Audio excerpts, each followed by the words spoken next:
Brinzové halušky, klenot našej slovenskej kuchyne. Najlepšie brinzové halušky sú z májovej brinze, ideálne ak ju máme priamo zo salaša.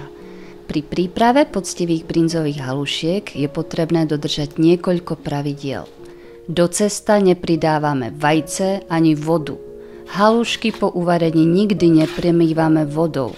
Brinzu neriedíme smotanou, ale halušky doladíme vodou, v ktorej sa varili tzv. Haluškovicou. A čo sa slaniny týka, najlepšia je samozrejme domáca údená slaninka.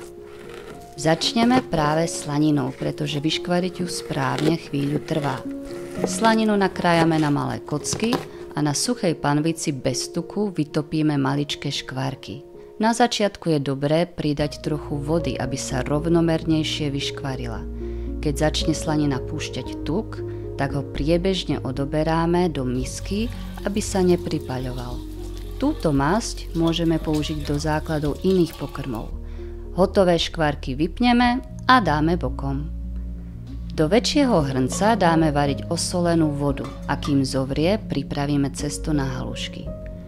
Očistené a umyté zemiaky nastrúhame do misky na najjemnejšom strúhadle.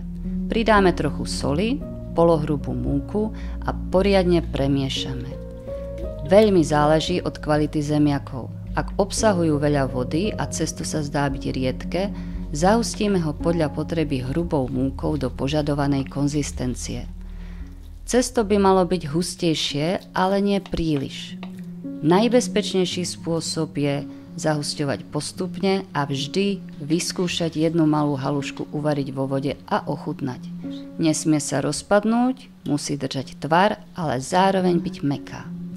Keď sa nám toto podarí, odoberieme z misky kus cesta a halušky pretláčame cez sitko na halušky do vriacej vody. Premiešame varechou a počkáme, kým vyplávajú na povrch.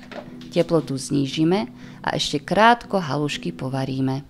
Premiešame a postupne ich vyberáme.